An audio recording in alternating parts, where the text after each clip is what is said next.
Toca Livros e Editora Global apresentam Contos Tradicionais do Brasil, de Luiz da Câmara Cascudo. Narrado por Léo Raoni. Sobre a reedição de Contos Tradicionais do Brasil. A reedição da obra de Câmara Cascudo tem sido um privilégio e um grande desafio para a equipe da Global Editora. A começar pelo nome do autor. Com a concordância da família, foram acrescidos os acentos em Luiz e em Câmara, por razões de normatização bibliográfica, permanecendo sem acento no corpo do texto quando o autor cita publicações de sua obra. O autor tem uma forma peculiar de registrar fontes. Como não seria adequado utilizar critérios mais recentes de referenciação, optamos por respeitar a forma da última edição em vida do autor.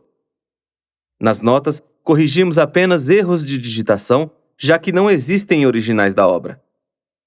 Ainda nas notas, o leitor atento poderá encontrar referências cruzadas e siglas eventualmente utilizadas pelo autor, como JAFL, para Journal of American Folklore.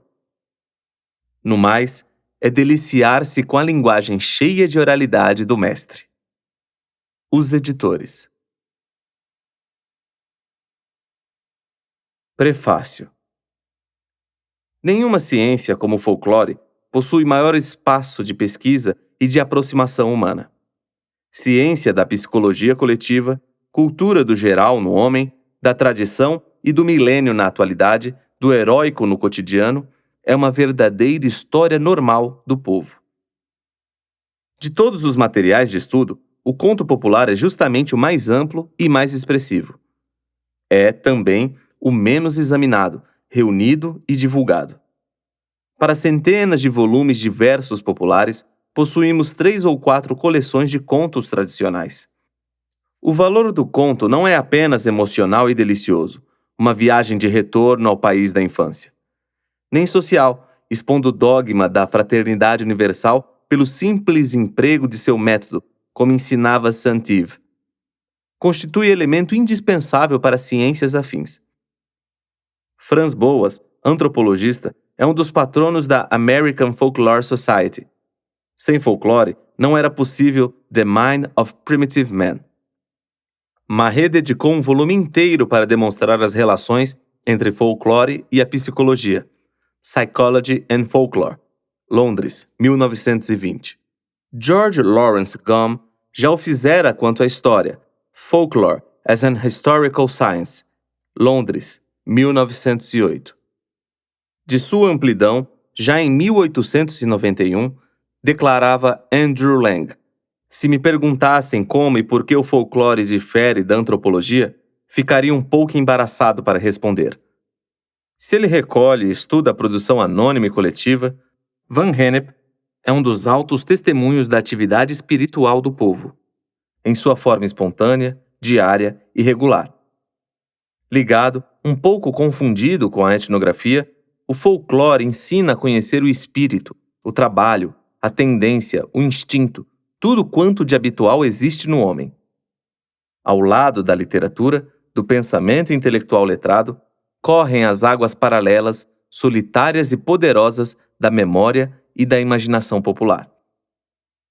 O conto é um vértice de ângulo dessa memória e dessa imaginação. A memória conserva os traços gerais, esquematizadores, o arcabouço do edifício. A imaginação modifica, ampliando pela assimilação, enxertias ou abandono de pormenores, certos aspectos da narrativa. O princípio e o fim das histórias são as partes mais deformadas na literatura oral. O conto popular revela informação histórica, etnográfica, sociológica, jurídica, social.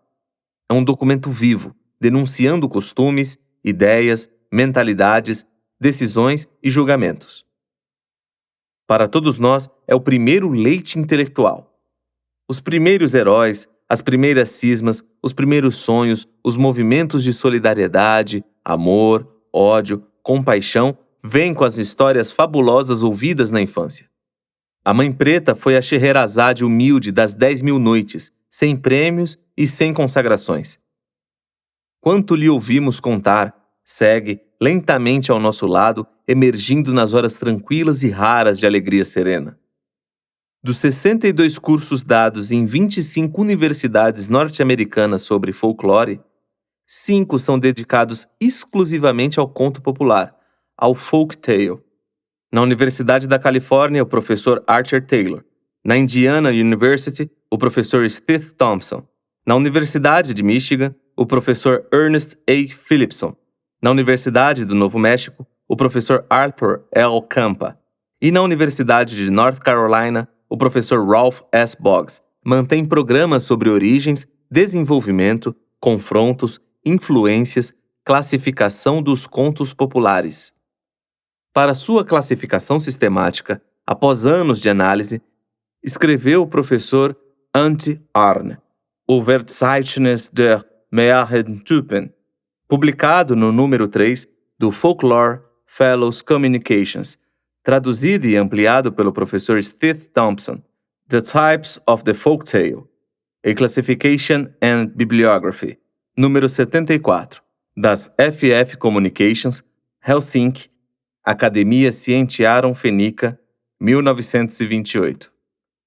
Esse processo classifica os motivos, os elementos típicos dos contos, indicando por letras e algarismos que correspondem às constantes de cada folktale. Adotei, no possível, essa classificação no presente volume.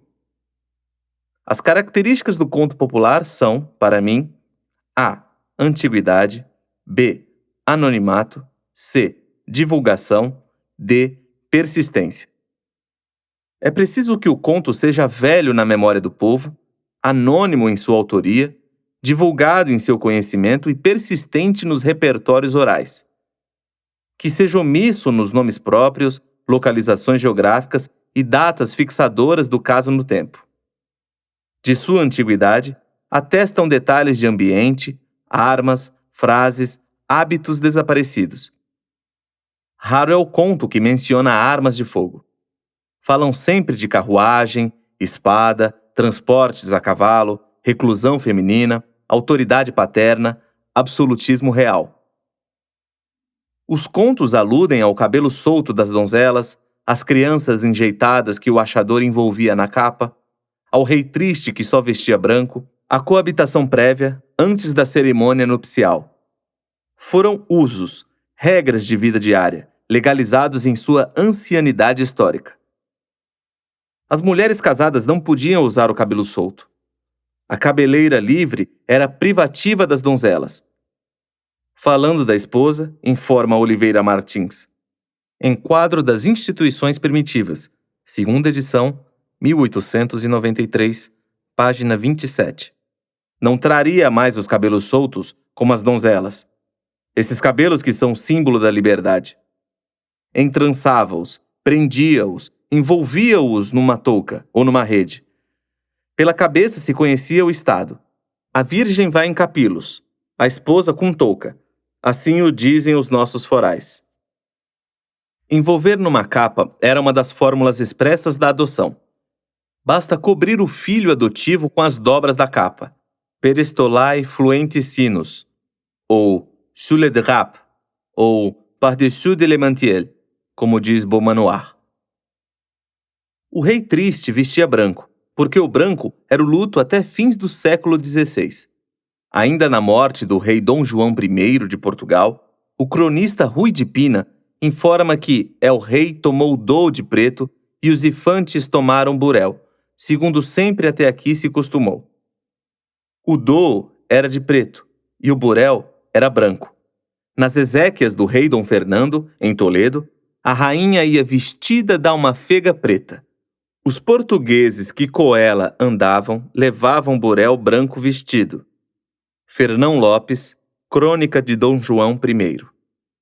Da coabitação prévia, ensina Oliveira Martins, ser frequente entre os coques, segundo Latin. Na Irlanda e na Holanda, entre o ajuste e as núpcias, o noivo visitava de noite a noiva, entrando no próprio leito em que ela estava, porém vestida. Na Alemanha, a visita noturna dizia-se Kilpen. Consigliere Pedroso leu, no 7º Congresso de Antropologia, reunido em Lisboa em setembro de 1880, uma comunicação sobre algumas formas de casamento popular em Portugal, em que se argumentava, por outro lado, na insistência com que as constituições dos bispados portugueses proíbem a coabitação dos nubentes antes do matrimônio, um fato singular que a observação dos costumes lhe explicou como resto de uma poliandria primitiva. Disse constar-lhe que ainda no lugar da Madalena, os noivos coabitam hoje antes do casamento. E entre os saloios dos arredores de Lisboa, encontrou costumes singulares.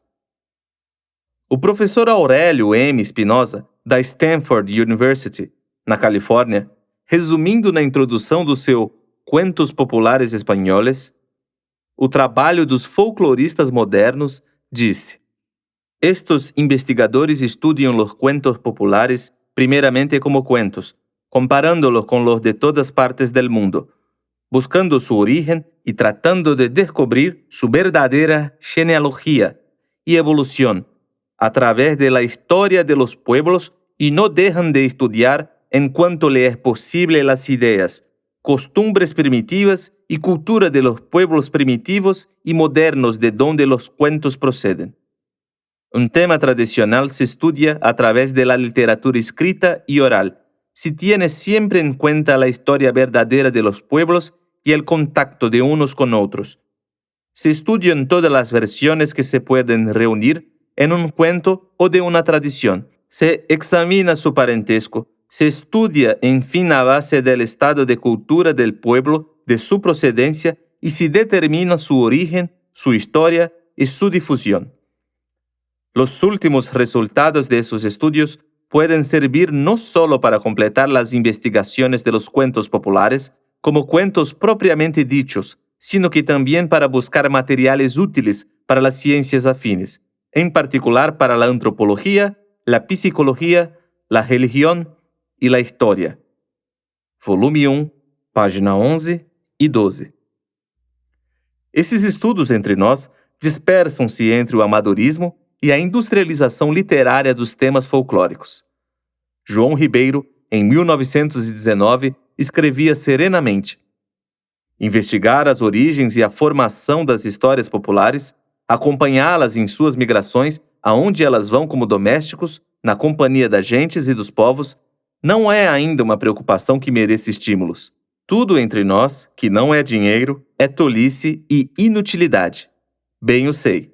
O Folclore, 36, página 254, Rio de Janeiro, 1919. A reação amanhece lentamente. Um dia interessará. Sobre a origem dos contos não ousei adiantar palavras, nem sua interpretação. Caberá um volume especial quando, reunidos em maior número, abrangendo variantes, possa o material constituir uma área mais ampla para confronto e dedução. Sobre o folclore negro no Brasil, se é determinante ou simplesmente convergente, dando coloração, trazendo figuras e soluções, tenho opinião igual ao velho Elie Chatelain. African folklore is not a tree by itself, but a branch of one universal tree. No Folk Tales of Angola, página 20. Dar o título de tradicionais pareceu lógico, porque esses 100 contos estão vivos, trazidos de geração em geração na oralidade popular. Alguns, retirados de coleções impressas, com as precisas indicações bibliográficas, pertencem fielmente à mesma estirpe. Na colheita das histórias, fixei não o local do nascimento do narrador, mas a cidade em que o maior número de anos residiu, onde passou sua infância, onde ouviu e registrou na memória os contos que transmitiu. A linguagem dos narradores foi respeitada 90%. Nenhum vocábulo foi substituído. Apenas não julguei indispensável grafar mulher, príncipe, príncipa, timive, terrive. Conservei a coloração do vocabulário individual, as imagens, perífrases, intercorrências. Impossível será a ideia do movimento, o timbre, a representação personalizadora das figuras evocadas, instintivamente feita pelo narrador. Os colaboradores tinham os níveis culturais mais diversos. Foram desde a senhora ao ginasiano, da cozinheira à ama analfabeta, da velha mãe de criação ao jardineiro efêmero, com as idades de 12 a 75 anos, Fernando Luiz e Manuel Galdino Pessoa. Volto a lembrar que nunca encontrei nos sertões do Nordeste brasileiro um vaqueiro falando como falam os vaqueiros nos livros de costumes regionais. Há, evidentemente, uma espécie de gíria sertaneja, tão ilustre quanto a carioca.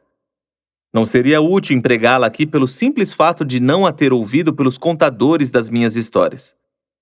Os contos narrados por meu pai, minha mãe, minha tia, foram todos ouvidos no alto sertão da Paraíba e do Rio Grande do Norte.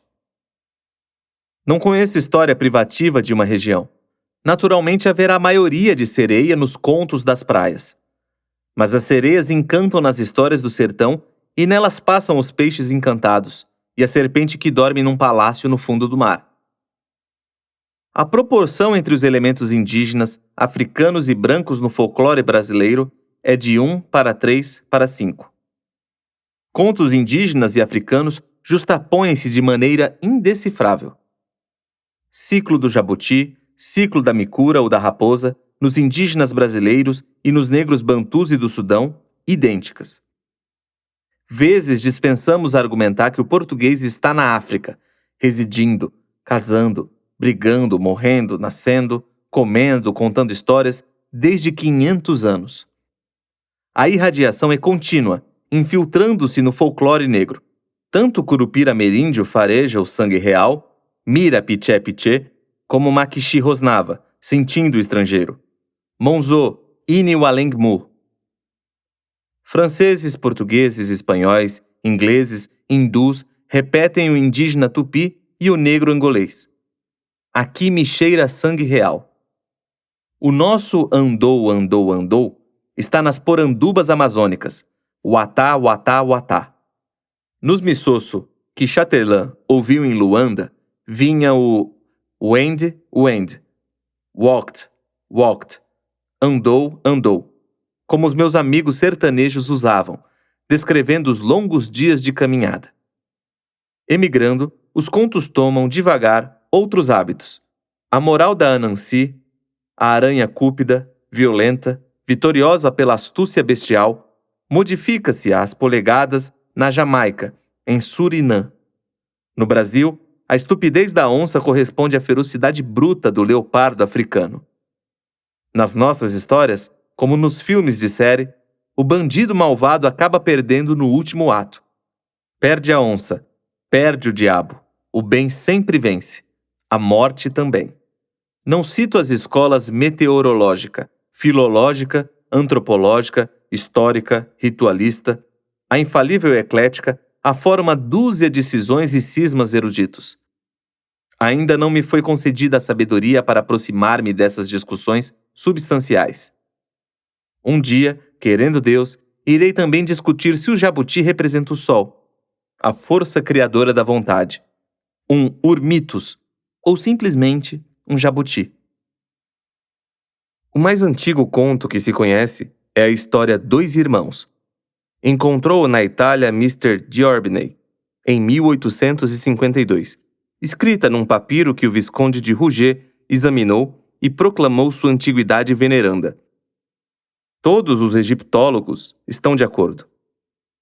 É uma história escrita pelo escriba Anana, para o príncipe Seti Memeftá, filho do faraó Ramsés Miamun, há 3.200 anos. É uma história para criança, um conto popular, reunindo os elementos sugestivos dos enredos miraculosos acreditados na época. Brut julga a escriba Nana contemporâneo de Moisés.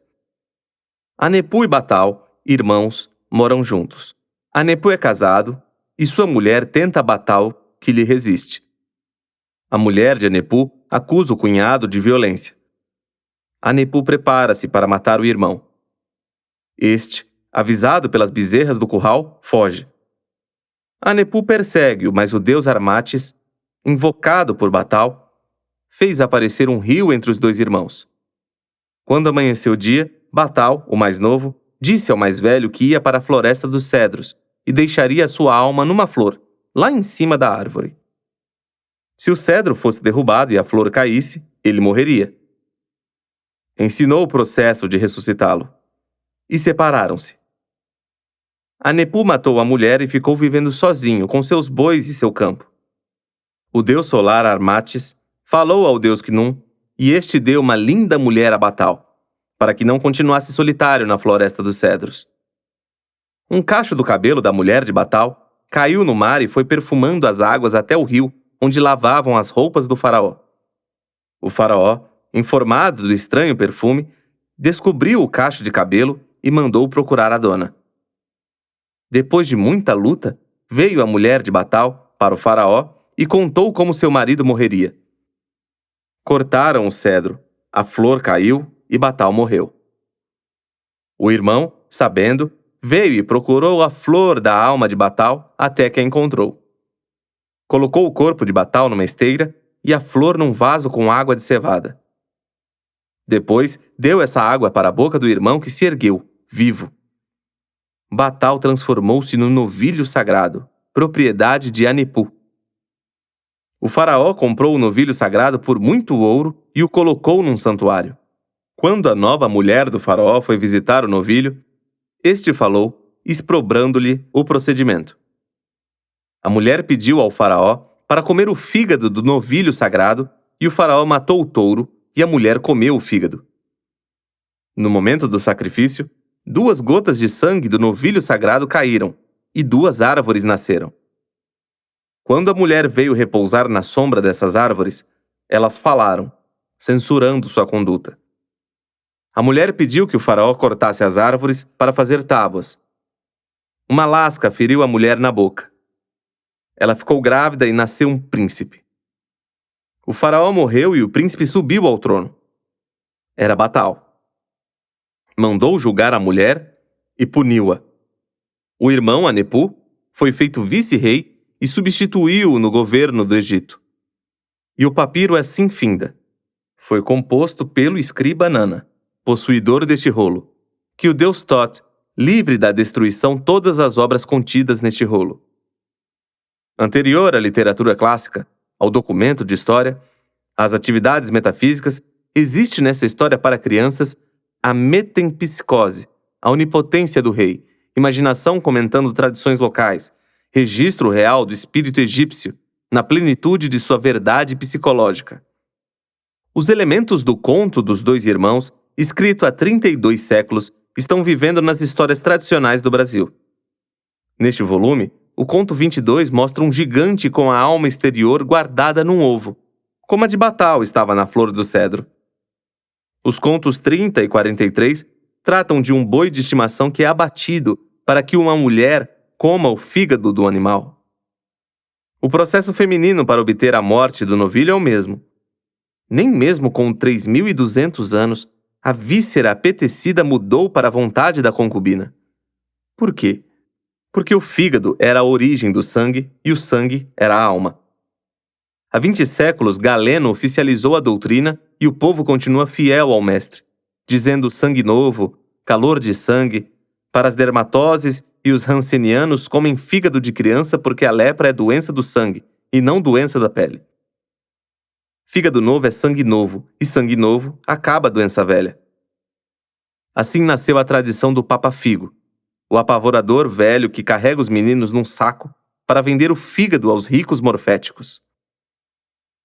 Paul Sébillot mostra que a mulher é melhor contadeira de histórias que o homem. Guarda em maior quantidade porque lhe cumpre o agasalho dos filhos e a tarefa de adormecê-los, entretendo-os com o maravilhoso.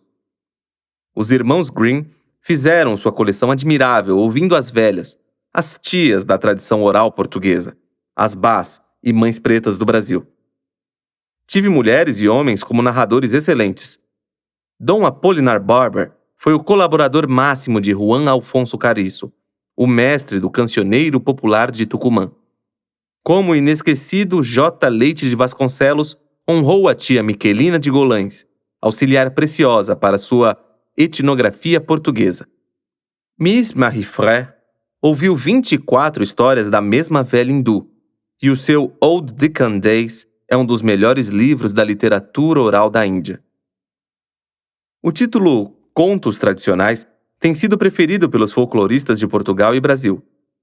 Contos Tradicionais do Povo Português, de Teófilo Braga, em 1883, Contos Populares Portugueses, de Adolfo Coelho, em 1879, e de Consigliere Pedroso, em 1910. A nona publicação da Folklore Society, de Londres, em 1882, publicara uma coleção de contos populares portugueses de Consigliere Pedroso. Portuguese Folk Tales, collected by Professor Z. Consigliere Pedroso, transcribed by Miss H. Monteiro. With an introduction by W.R.S. Ralston. Silvio Romero divulgou a primeira coleção de contos populares do Brasil, Lisboa, 1885, e Rio de Janeiro, 1897, contendo 88 histórias. Foi ainda o título escolhido pelo professor Lindolfo Gomes, Contos Populares da Tradição Oral no Estado de Minas, e João da Silva Campos, Contos e Fábulas Populares da Bahia.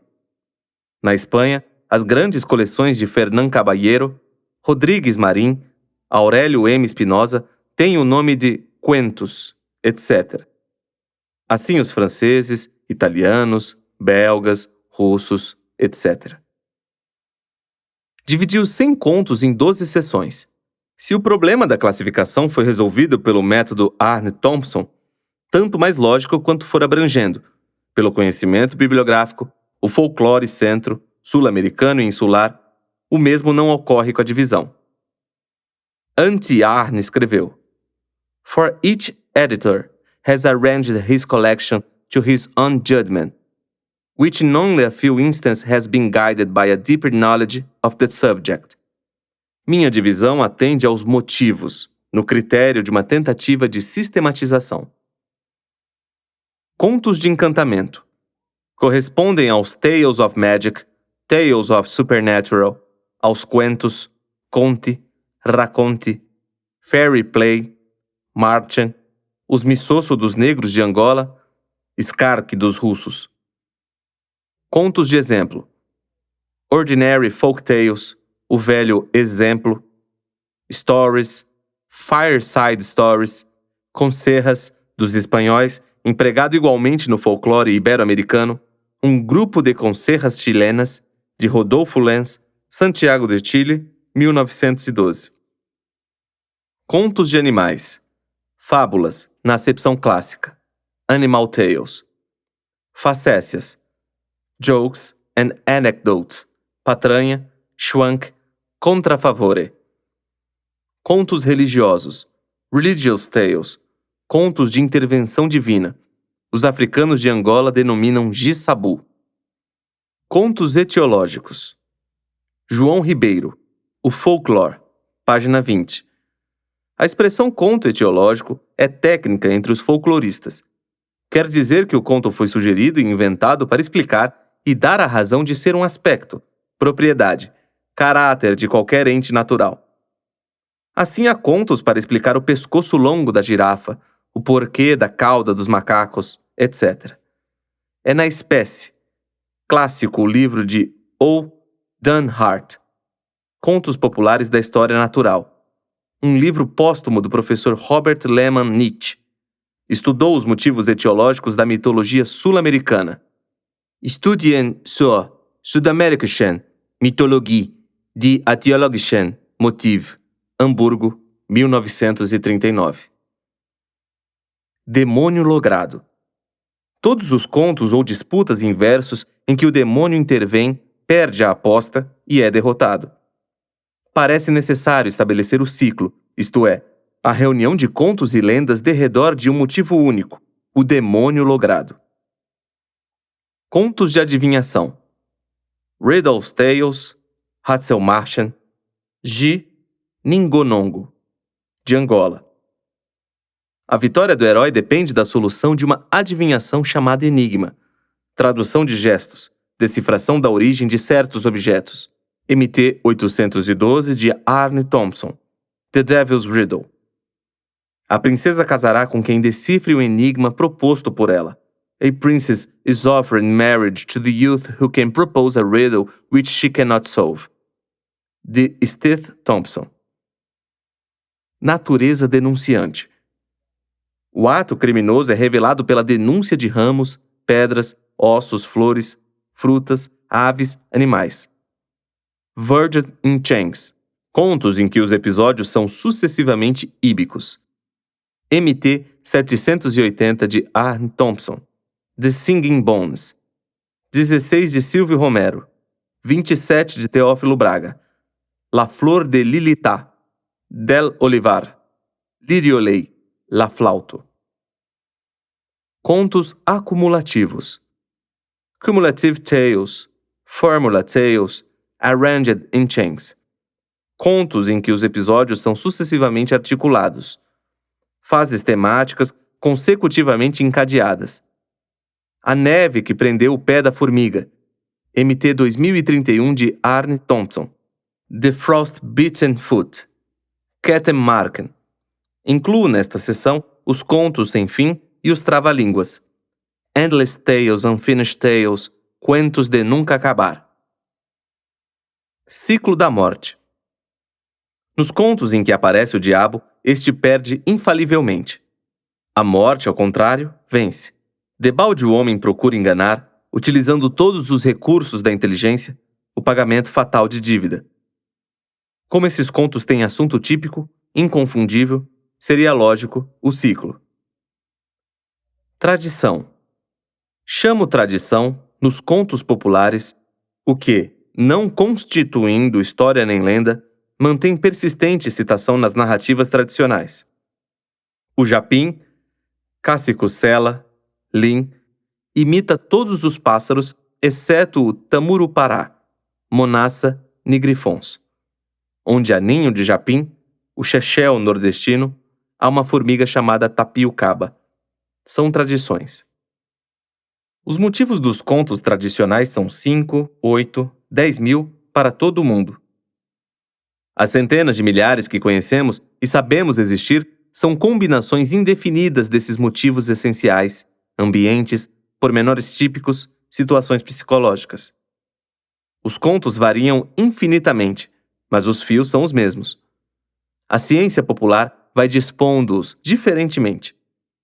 E são incontáveis e com a ilusão da originalidade. O conto mais tradicional, conhecido e querido numa região mais universal, nos seus elementos constitutivos. Um tema restritamente local não se divulga nem interessa. Esta coleção não possui os contos sem fim, os trava-línguas nem as anedotas tradicionais, expressões veneráveis e superiores de antiguidade e predileção coletiva. A anedota, espécie de pintura mural, irresponsável e maravilhosa de acuidade satírica, voz anônima do povo, é uma obra-prima que se desinteressa do copyright. Sua função social, eliminando recalques e realizando análise serena, é um índice tão claro da mentalidade de um povo como os melhores padrões nos testes. São assuntos que aguardam os benefícios de um estudo tranquilo e fiel. Elie Chatelain informa que os negros em Luanda terminavam os contos com fórmulas especiais ou rituais, como tal qualmente fazemos. Minhas senhoras e meus senhores, bem ou mal, terminei minha pequena história. Aqui findo quanto pude reunir na tradição oral, nos contos velhos que encantaram as gerações brasileiras. Possa esta coleção animar o estudo do folclore, numa unidade de trabalho, tenacidade e alegria cordial. E como encontraram, tal qual encontrei, assim me contaram, assim vos contei. Luiz da Câmara Cascudo, na voz de Léo Raoni.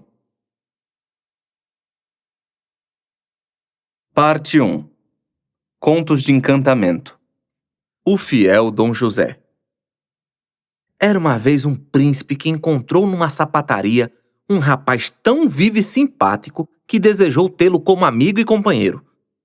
O rei foi pedir ao sapateiro que desse seu filho para viver com o príncipe, e o sapateiro cedeu. O rapaz se chamava José, e o rei deu o Dom. Todo mundo no reinado só o conhecia daí em diante por Dom José. O príncipe e Dom José eram inseparáveis nas festas, passeios e caçadas. O rei tinha uma filha muito bonita, mas invejosa e de mau gênio. Vendo aquela amizade do irmão com Dom José, enciumou-se e planejou desfazer o afeto que ligava os dois moços. Uma manhã, mandou dizer a Dom José que fosse conversar com ela no seu próprio quarto. Dom José procurou o príncipe, contou o convite e perguntou se devia ir. Vá, Dom José. Dom José foi e a princesa recebeu-o muito bem e ficou meia hora conversando assuntos tolos, negócios da cidade, modas, etc. Meia hora depois, Dom José saiu e foi narrar ao príncipe o que sucedera. No outro dia sucedeu o mesmo, mas a princesa prendeu o moço uma hora no seu quarto. Apesar de sabedor de tudo, o príncipe começou a ficar desconfiado das conversas. Pela terceira vez, a princesa mandou buscar Dom José e só o despediu hora e meia depois. Dom José repetiu toda a conversa ao seu amigo, mas o príncipe não acreditou e, julgando que ele tivesse tentado seduzir sua irmã, pediu ao rei para expulsá-lo do reinado. O rei, mesmo a contragosto, mandou Dom José sair e ir morar numa ilha distante. Ficando sozinho, o príncipe não achava graça em coisa alguma, emagrecendo, definhando, não querendo caçar nem assistir às festas. Chegou mesmo a adoecer de cama e o remédio que houve foi o rei mandar buscar Dom José. Com a notícia da vinda do amigo, o príncipe foi melhorando e saiu uma bela manhã para caçar. Andou pelos campos quando viu distante, numa relva muito verde e brilhante, uma abóbora enorme, coberta de uma névoa faiscante que quase não deixava ver. O príncipe baixou a aba do chapéu, aproximou-se da abóbora e viu que estava fechada e tinha um letreiro. Para Dom José será, quem daqui tirará. O príncipe quis tocar, mas a abóbora desapareceu. Voltando para casa, o príncipe encontrou Dom José e fez muito agrado, conversando e planejando caçadas e brincadeiras futuras. No outro dia, cedinho, lá foram caçar. O príncipe foi andando no caminho anterior, levando o companheiro para o lado onde vira a abóbora encantada. Sucedeu o que se esperava. Viram a campina verde e a névoa faiscante que não deixava enxergar. Foram para perto e leram o letreiro. Para Dom José será, quem daqui tirará. Dom José botou a mão em cima da abóbora e esta se abriu, mostrando a mais linda princesa do mundo. Dom José tirou-a de dentro da abóbora e disse ao príncipe que ficara assombrado com a beleza da moça. O que sou devo ao príncipe, meu senhor. Esta é a ocasião de começar a pagar os benefícios recebidos. Dou esta princesa pela mão ao príncipe, meu senhor, para sua legítima esposa. O príncipe ficou radiante de contente e a princesa sorriu para ele agradada e satisfeita com a decisão de Dom José. Ficaram muito animados, conversando, contando à moça que estivera encantada. Como o sol se tornasse quente por demais, os três resolveram passar a força do calor abrigados na sombra de umas árvores muito copadas. Deitaram-se e o príncipe e a princesa adormeceram logo. Dom José ficou acordado, vigiando. Lá para as tantas, 3 rolinhas passaram voando. Fizeram umas voltas em 3 raminhos, bem em cima da cabeça de Dom José. Começaram as 3 rolinhas a falar entretidas. Disse a primeira: O príncipe está muito vaidoso por ter recebido a princesa, mas não se aproveitará dela. Quando passarem o rio, ela pedirá água corrente e bebendo morrerá. E quem isto ouvir e contar, em pedra mármore há de se virar. A segunda continuou a profecia. E se a princesa não morrer da água corrente, há de morrer quando beber a primeira colher de sopa no jantar dessa noite. E quem isto ouvir e contar, em pedra mármore há de se virar. A terceira rolinha findou. Mesmo que a princesa escape da água e da colher envenenada, será devorada pela serpente de 2 cabeças na madrugada. E quem isto ouvir e contar, em pedra mármore há de se virar. Dom José tudo ouvira e logo que as rolinhas voaram, levantou-se, acordou os príncipes e seguiram viagem. Foram passando o rio e a princesa, quando viu as águas claras, correntes e frias do rio, começou a ter sede e a pedir um copo para beber. Vão seguindo que eu vou buscar água e levo, declarou Dom José. Os dois continuaram a jornada e Dom José, quando os alcançou, algum tempo depois, foi explicando que caíra e perdera toda a água, mas estavam perto do palácio e lá havia tudo do bom e do melhor. Chegando foram logo festejados e o rei e a rainha abençoaram a princesa, cobrindo-a de carinhos e anunciando logo o casamento. Dom José foi o padrinho e a princesa solteira, a madrinha. De noite, houve o banquete com todos os homens ricos do lugar e Dom José pediu para não tomar parte na mesa e sim servir como criado. Os noivos ficaram surpreendidos com aquele pedido. Mas, insistindo, Dom José cederam e ele serviu como mordomo. Logo que puseram a sopa nos pratos e a noiva segurou a colher de ouro, enchendo-a e levando à boca, Dom José correu, arrebatou-a e entregou uma outra colher de prata, dizendo: coma com esta e não pergunte por quê. O noivo fez um ar de zanga, mas nada disse. Acabou-se o jantar e houve baile. Dom José foi ao príncipe e pediu, por um último favor, deixasse ele dormir no mesmo quarto do casamento. O príncipe espantou-se mesmo, e ainda mais a noiva. Mas sendo Dom José quem dera a mulher ao marido, entenderam que merecia tudo e consentiram no que pedira. Dom José foi buscar um alfange, amolou-o como uma navalha e escondeu-o debaixo da sua cama, preparada no mesmo quarto dos noivos. Recolheram-se todos e Dom José ficou acordado, botando sentido nos rumores e nos passos. Pela madrugada, quando caiu a friagem, ouviu-se um arrastado e foi aparecendo pela janela um bicho mais horroroso da terra, uma serpente que não tinha fim, preta, grossa, com 2 cabeças, capaz de engolir sem mastigar uma junta de bois de carro. Dom José desembainhou o alfange e assim que a serpente passou o batente da janela, descendo para o chão do quarto, sacudiu um golpe tão violento que decepou as 2 cabeças de uma só vez. Um jorro de sangue esguichou e 3 pingos salpicaram a face da princesa que estava dormindo. Dom José limpou tudo, atirando o corpão da serpente para fora. Esta, assim que bateu na terra, sumiu-se. Dom José viu as 3 gotas de sangue na bochecha da princesa e foi tirá-las com todo cuidado. Quando estava passando muito de leve a ponta dos dedos, a princesa acordou e gritou que Dom José estava querendo faltar-lhe com respeito. O príncipe ficou furioso, mas Dom José não se defendeu. Amanheceu o dia e o príncipe foi queixar-se ao rei e Dom José foi condenado a morrer degolado imediatamente. Juntou-se a gente toda para assistir sua morte. Antes de subir para o tabuado onde seria cortado o pescoço, Dom José pediu para contar uma história. O rei consentiu e Dom José começou lembrando sua vida. Contou as vozes das 3 rolinhas e quando disse como livrar a princesa de beber a água fresca do rio, ficou transformado em mármore até o peito. Disse como trocar a colher de ouro envenenada por uma de prata. Ficou de mármore até o pescoço. Quando esmiuçou o caso da serpente de 2 cabeças, virou-se em mármore, dos pés à cabeça como uma estátua.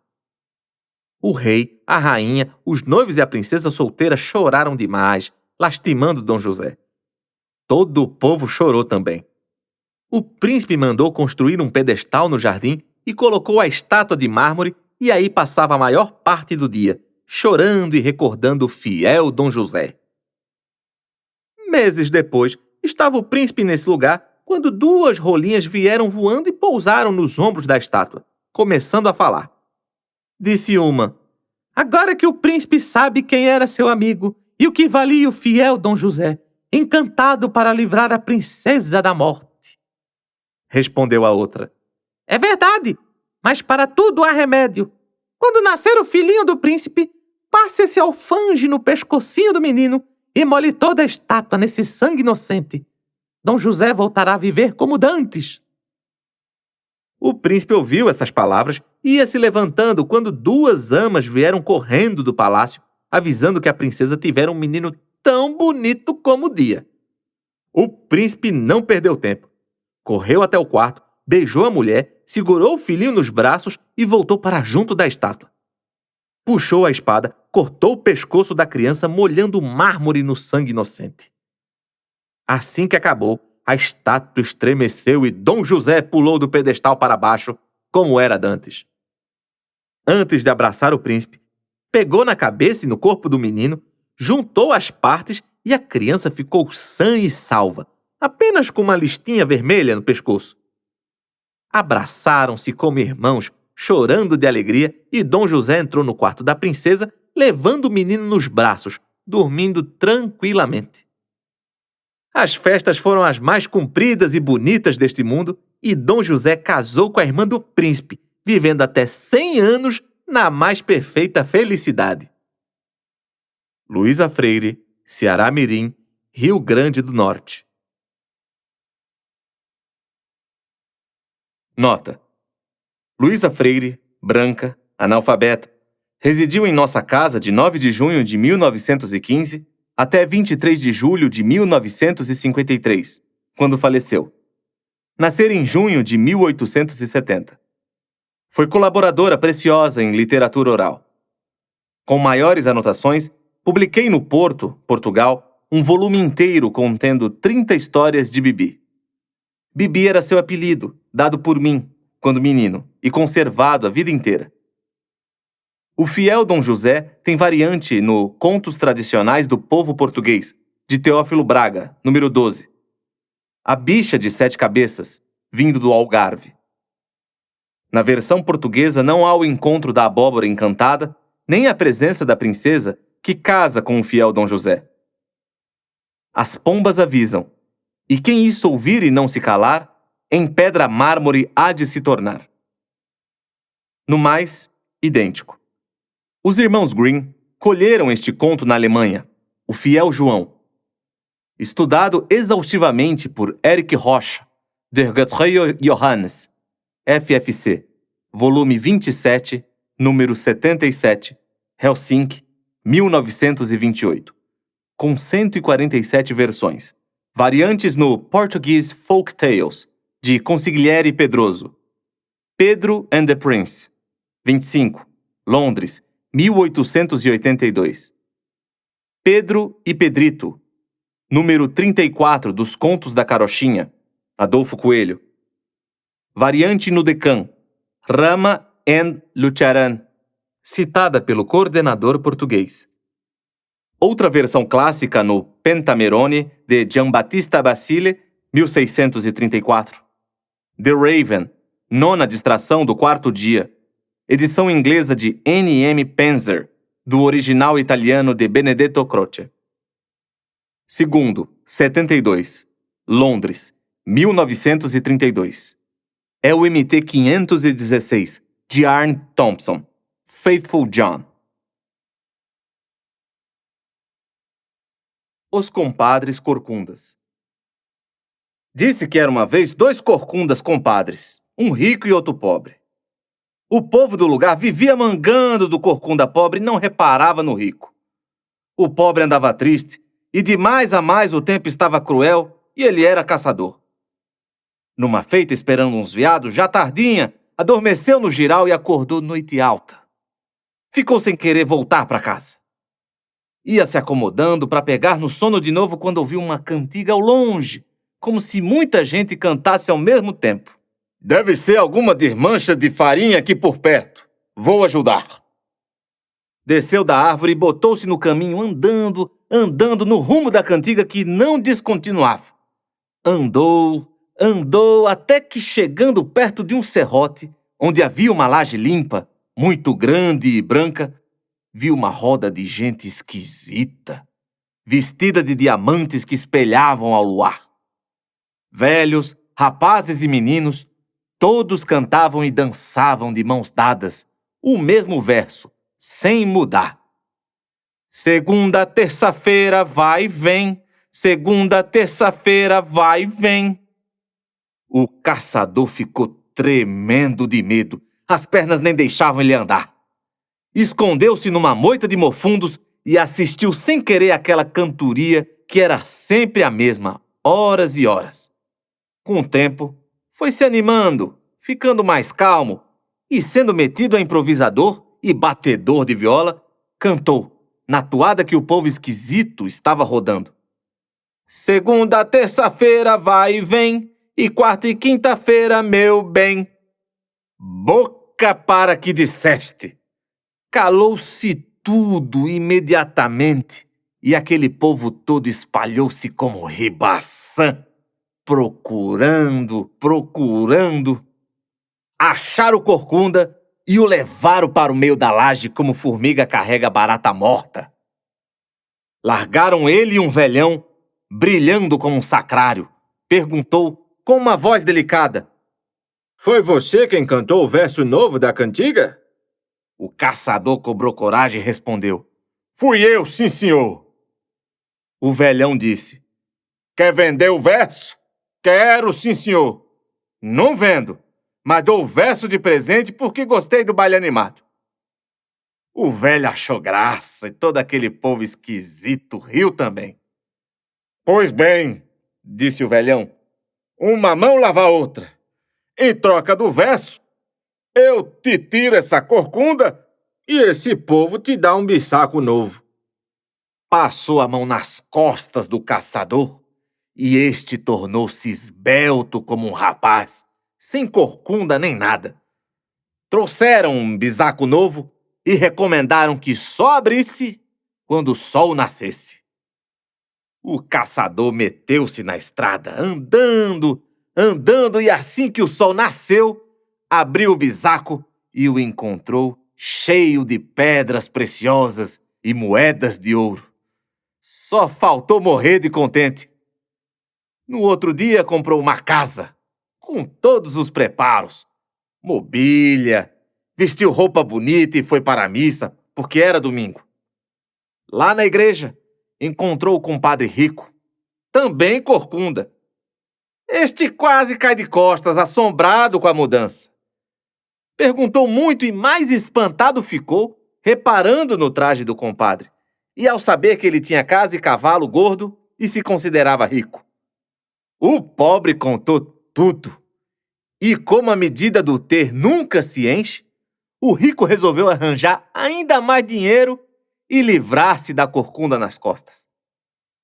Esperou uns dias pensando no que ia fazer e largou-se para o mato no dia azado. Tanto fez que ouviu a cantiga e botou-se na direção da toada. Achou o povo esquisito, dançando de roda e cantando: Segunda, terça-feira, vai e vem. Quarta e quinta-feira, meu bem. O rico não se conteve. Abriu o par de queixo e logo berrando: Sexta, sábado e domingo também. Calou-se tudo rapidamente. O povo esquisito voou para cima do atrevido e o levaram para a laje onde estava o velhão. Esse gritou furioso: Quem lhe mandou meter-se onde não é chamado, seu corcunda besta?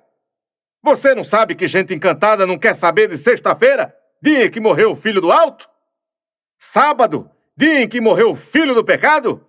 E domingo, dia em que ressuscitou quem nunca morre, não sabia?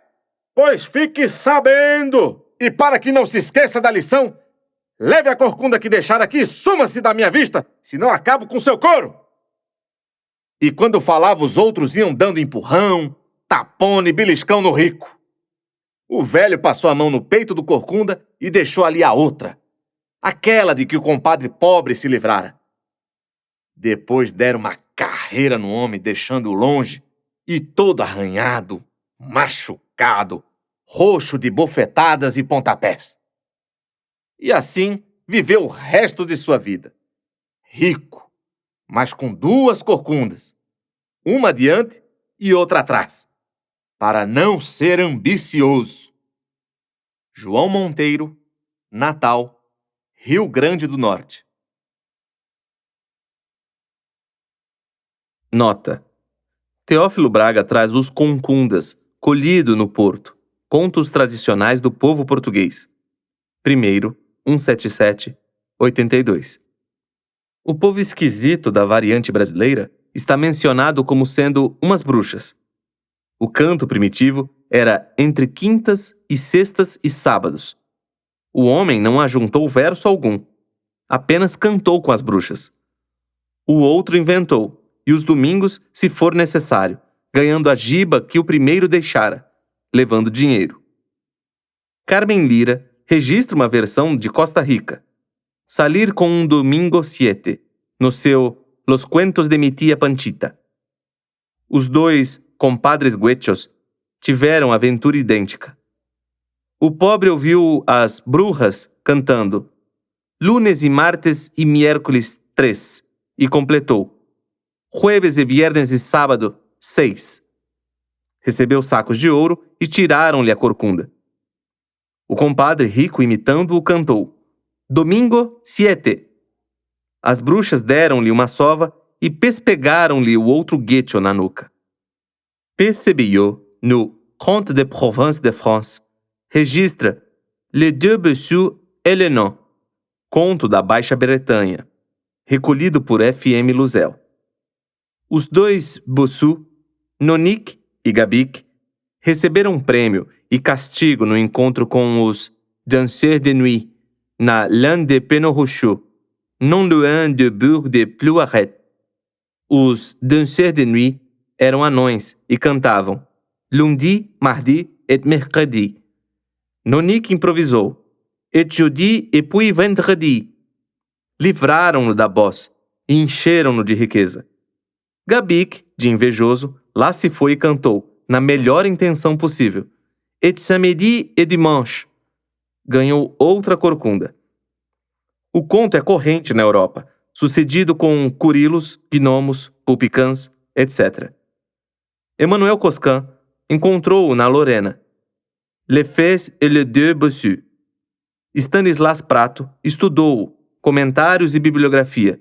Bibliographie des variantes de trois contes, Les Deux Bossus et le Nom.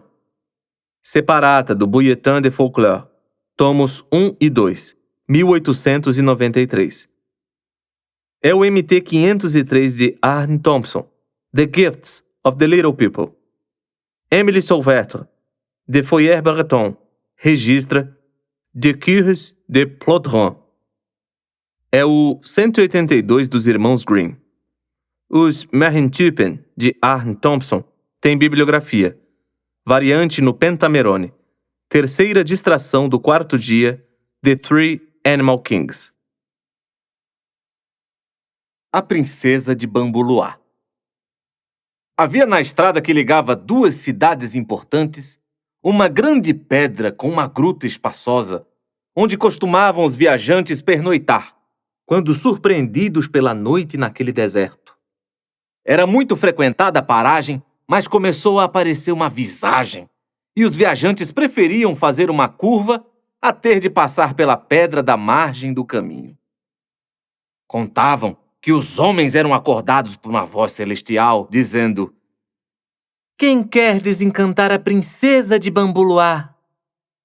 Viam apenas o rosto de uma moça bonita como um anjo, só o rosto, e era esse rosto que pedia socorro. Muitos homens corajosos aceitaram o encargo, mas desistiram das provas e fugiram espavoridos e molhados de sangue. O lugar foi ficando abandonado cada vez mais.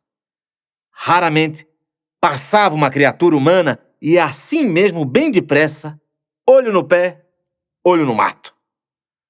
Numa tarde, apareceu por ali um rapaz amarelo, franzino, muito cansado e faminto, e se sentou na laje sem saber o que fazer de sua vida. Surgiu o rosto da moça encantada e perguntou se ele era capaz de desencantar a princesa de Bambuluá. Sou, disse o amarelo. Sou homem para enfrentar o perigo, mas quero comer, beber e descansar primeiro. Entre para a gruta, disse o rosto. O amarelo, que se chamava João, entrou e encontrou uma mesa cheia de comida variada e gostosa, uma boa rede armada e um banho morno preparado. João tomou o banho, mudou a roupa, comeu e deitou-se na rede. O rosto reapareceu dizendo: Hoje à meia-noite vá até aquela árvore que fica no alto da serra e deita-te no chão. Haja o que houver, não te levantes, não grites, não te defendas e apenas poderás rolar até aqui, onde ficarás a salvamento. João cumpriu a risca. Perto da meia-noite foi até a árvore que ficava bem longe da gruta e deitou-se. Logo depois viu 3 vultos mascarados, cobertos com as capas escuras, conversando. Há tempos que não tropeço com gente deitada aqui, dizia um. Outro comentava. Deve ter sido a custa de pau que ficamos livres. Um deles bateu com o pé em João e gritou. Aqui está o embrulho! Vamos empurrá-lo! Chega o pau nele! As pancadas, pontapés choveram sobre João, que suportou calado e, apenas dando um jeito no corpo, começou a rolar por cima de pedras, espinhos, galhos secos, debaixo da saraivada de golpes dos 3 embuçados. Rolou, até que encostou na gruta. Imediatamente as figuras sumiram-se e João pôde sossegar, todo roxo de pancadas. A princesa de Bambuloá apareceu, já desencantada numa 1/3 parte do corpo. Mandou preparar todo o conforto para o amarelo, que passou o resto da noite e o dia seguinte tomando coragem para a segunda prova. Na noite escolhida, os 3 encapuzados surraram brutalmente o pobre rapaz, que não deu a menor demonstração de estar sentindo maus tratos. Rolou até a gruta e os 3 carrascos desapareceram. João ficou recebendo curativos nas feridas e alimentando-se convenientemente até recobrar suas forças. Finalmente, na 3ª noite, as provas foram cruéis. Os 3 fantasmas, furiosos pela insistência do candidato, moeram-no de pancadas e sacudiram-no dentro de um barreiro cheio de caco de vidro e espinhos. João ficou picotado como um paliteiro. Ao romper da madrugada, os 3 algozes fugiram como sombras. A princesa de Bambuloá estava desencantada inteiramente dos pés à cabeça, bonita como os amores. Tratou de João e pôde curá-lo em 15 dias. Viajaram então para a cidade vizinha e, ali chegando, a princesa hospedou-se na casa de uma velha professora, rica e sábia, que a recebeu como ela merecia. A princesa disse a João: Vou embarcar amanhã para o reinado de Bambuloá e voltarei uma vez por ano para ver você. É preciso que o meu noivo estude a língua dos pássaros e tudo quanto seja necessário para um homem importante. No fim de 5 anos, creio que já estará você preparado para acompanhar-me ao reinado do meu pai e casar comigo. Não se esqueça de mim e lembre-se que minha visita anual durará apenas algumas horas. Estude muito. No outro dia, a princesa tomou o navio e foi embora para Bambuloá, deixando João na casa da professora velha, que tinha 2 filhas lindas. Começou o rapaz a estudar tudo, especialmente a língua dos pássaros, fazendo progresso todos os dias. A velha ensinava com afinco e, como ia gostando do moço, pensou que seria melhor casá-lo com uma de suas filhas do que educá-lo para a princesa de Bambuloá, que bem podia escolher outro noivo com facilidade. Quando chegou o dia da princesa fazer a primeira visita, a professora preparou uma festa, mas ofereceu a João um copo de vinho misturado com dormideira. O rapaz bebeu e caiu como morto, dormindo profundamente. A princesa de Bambuloá chegou, abraçou a todos e não conseguiu falar com o noivo porque este dormia a sono solto. Pela tarde, a princesa voltou para o navio e seguiu viagem. João acordou e ficou muito triste com o sucedido, mas continuou estudando cada vez mais. No outro ano, no dia em que a princesa voltaria a visitá-lo, a professora tornou a fazê-lo dormir com vinho misturado com dormideira. A princesa olhou muito o noivo, mas não pôde despertá-lo. Assim se passaram os 5 anos. A princesa de Bambolá estava certa de que João não a queria. Não estudara coisa alguma, vivendo nas festas. Tudo isso era dito pela professora velha. Na data da princesa vir, João, desconfiado, ficou de sobreaviso, mas a princesa não veio. A professora disse que a princesa de Bambolá era uma ingrata e que João devia casar-se com uma de suas filhas, moças prendadas e bonitas. João recusou, arrumou o que possuía e partiu. Caminhou pela praia do mar muitos dias. Numa tarde deparou uma casa solitária e bateu palmas, chamando o dono. Depois de muito bater, ouviu uma voz macia, muito baixa, mandando que ele entrasse. João penetrou até a cozinha e viu um velhinho encarquilhado junto do fogo. Parecia ter mais de 100 anos. Tratou João muito bem e o moço contou sua história. O velhinho disse: Eu sou o príncipe dos pássaros. Pode ser que algum dos meus soldados saiba onde fica o reinado de Bambuluá.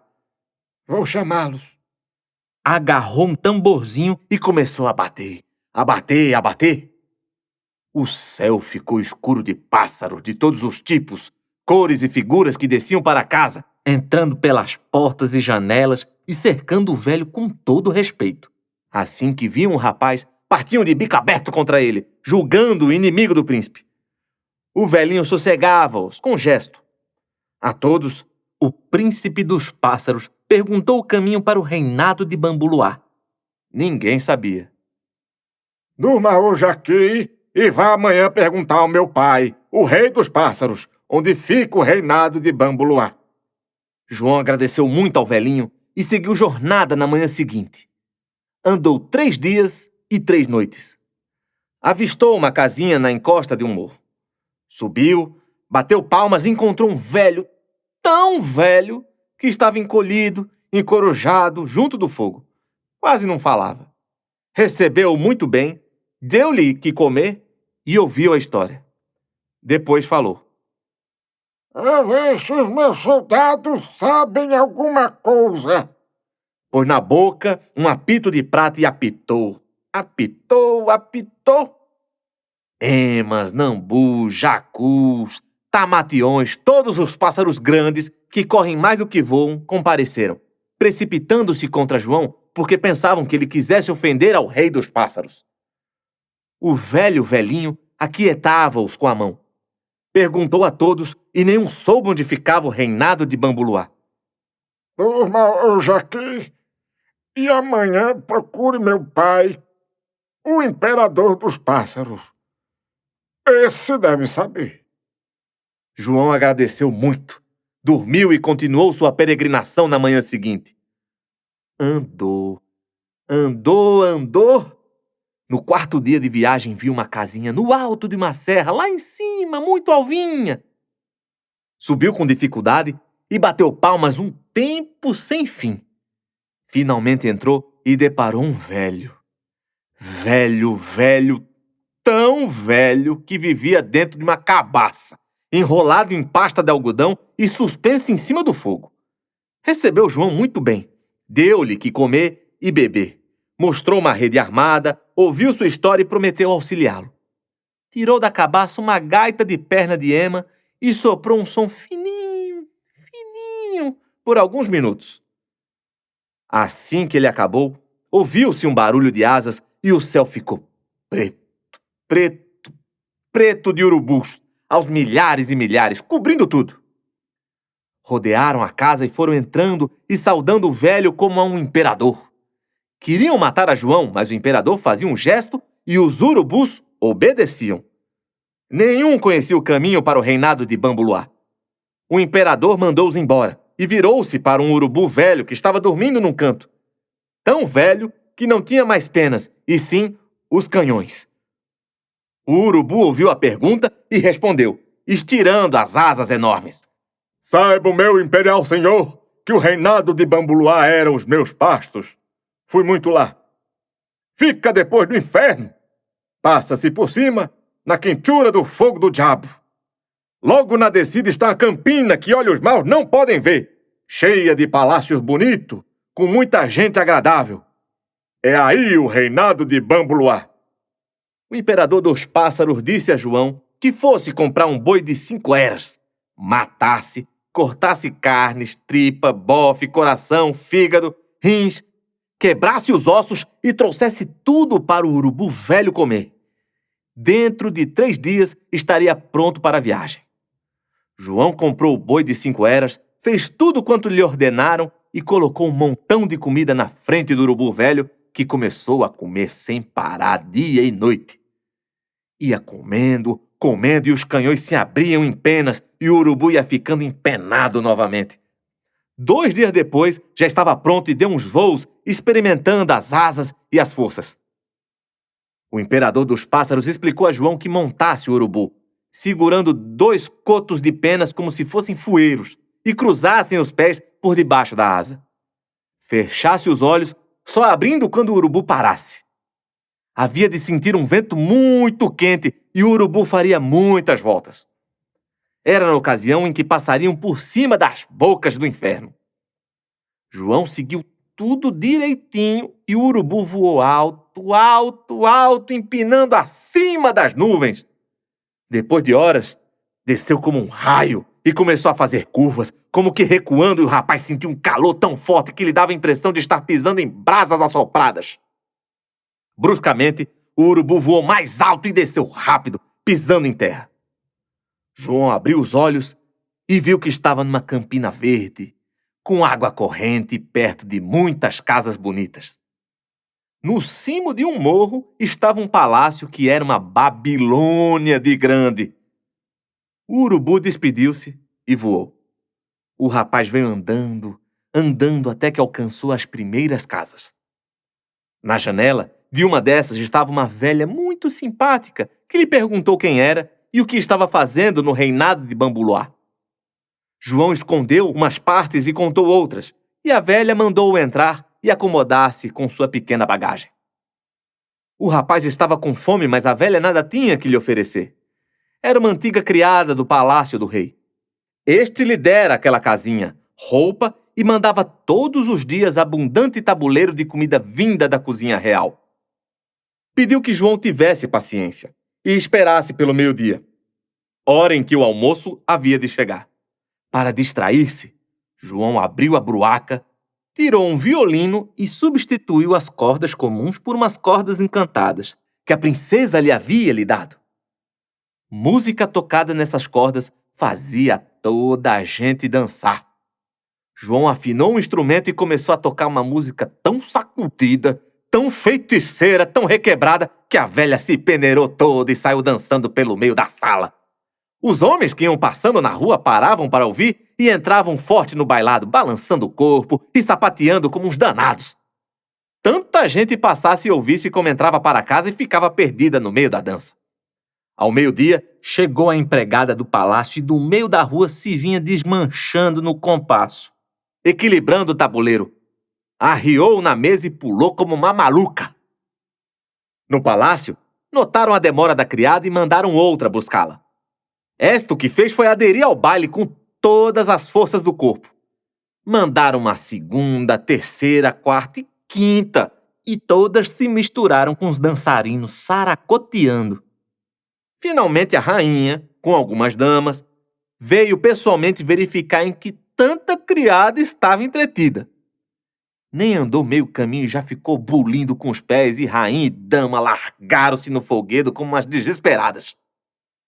O rei, vendo que o palácio estava deserto e a fome o apertava sem que o almoço aparecesse, saiu com os fidalgos à procura daquele mistério. Não escapou. Voou para o brinquedo como gato aos bofes. Dançaram, dançaram, dançaram. Até que o João parou o violino e todo mundo ficou mais morto do que vivo. O rei então disse: Amanhã ofereço uma festa no palácio, porque depois de amanhã vai casar minha filha. Você será o tocador.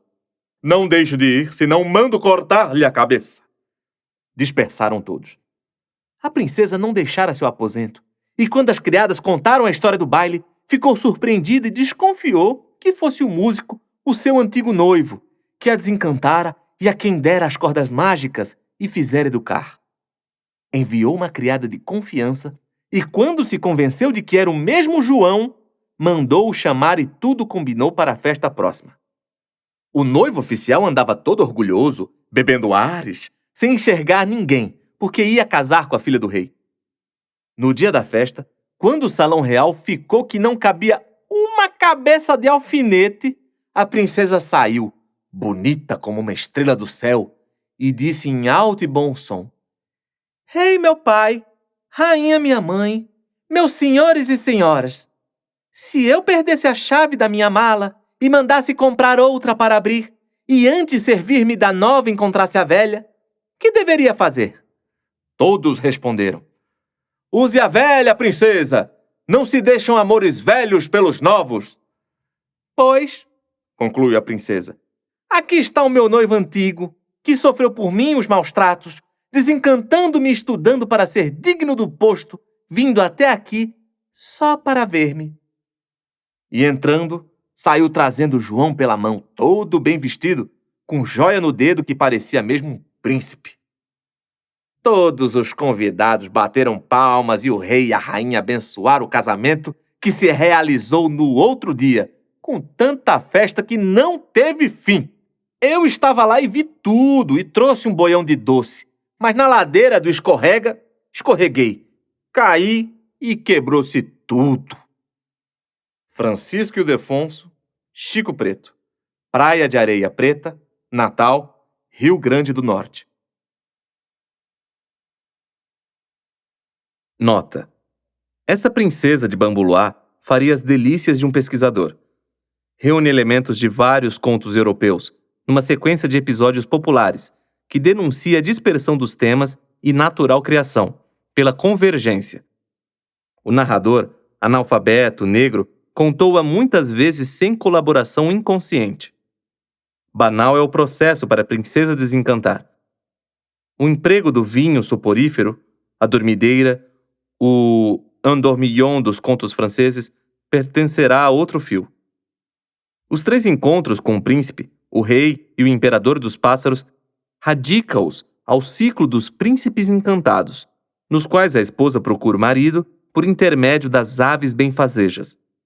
Há mesmo um detalhe interessante. O velho urubu, que exige alimentação copiosa para poder transportar o rapaz até o reinado de Bambuloá, ocorre, sendo águias e não os brasileiros urubus, no Le Château Suspendu dans les airs, de Paul Sébillot. Nos contos espanhóis, Marisoles, número 124, página 249.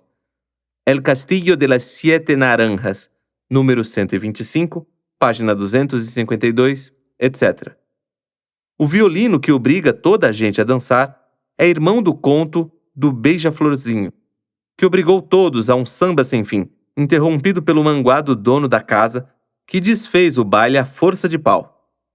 A comparação da chave de ouro perdida é clássica. A viagem conduzida pela águia é comum nas histórias tradicionais. Alfredo Apel, Contos Populares Russos, comentando João Cachorro e o Camponês Branco, o Bicho Norca e os 3 Reinos, 19, 20 e 21, de uma coleção. Estuda esse pormenor existente nesses contos, através das narrativas francesas, gregas, alemãs, italianas, portuguesas, norueguesas, sírias, lituanas, calmucas, etc. A Princesa do Sono Sem Fim. Havia um reinado em que a rainha velha tinha a sina de correr de lobisomem, matando gente para beber o sangue. O príncipe seu filho era um moço sem taxa, bom e valente, e vivia triste com o destino da mãe. Sua distração era ir conversar com um velho, muito velhinho, que morava fora da cidade, perto de uma floresta sombria, na qual ninguém ia caçar nem passear. O velhinho armava uma rede no alpendre para o príncipe descansar, e este passava horas e horas ouvindo as histórias do tempo antigo, esquecendo-se da rainha velha e da sua doença de beber sangue de gente. Vez por outra, Quando o vento passava mais forte e levantava os galhos do arvoredo, o príncipe enxergava, lá ao longe, uma pequena mancha vermelha, parecendo um telhado de casa. Um dia, ele perguntou ao velhinho que telhado ao longe era aquele. O velho então contou. Aquilo é um palácio encantado, príncipe meu senhor. Meu avô contou a meu pai e este contou a mim que há 100 anos está ali dormindo uma princesa, com todos os seus criados, pajens e mordomos, por via de umas fadas. No reinado fulano, o rei e a rainha, nesse tempo, não tinham filhos e só faltavam morrer de vontade. Apresentou-se a rainha grávida e descansou uma menina bonita como o sol. Todo dia era uma festa no palácio. Para o batizado, o rei convidou todas as fadas que existiam por perto do reinado.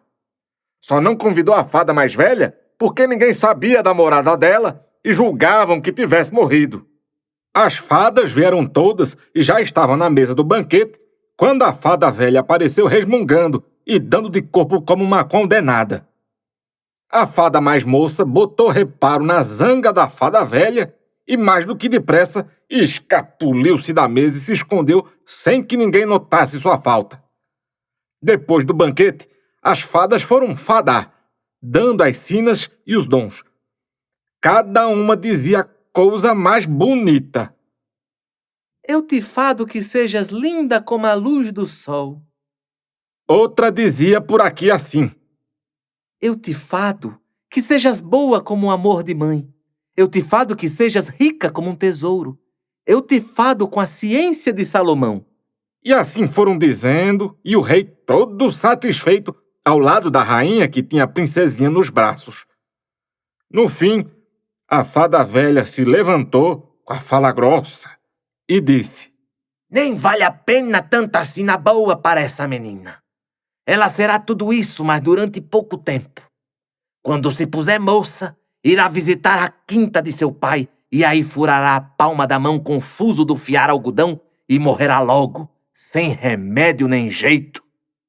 As fadas, que já tinham fadado e não podiam desmanchar o que a fada velha tinha feito, choravam, quando a fada mais moça saiu de trás de uma cortina e disse: Não posso desmanchar o que foi fadado, porque não tenho poderes, mas como ainda não fadei, fada esta menina para que, quando o fuso lhe ferir a palma da mão, não morra, mas fique dormindo 100 anos, acordada que seja por um príncipe, case e seja feliz.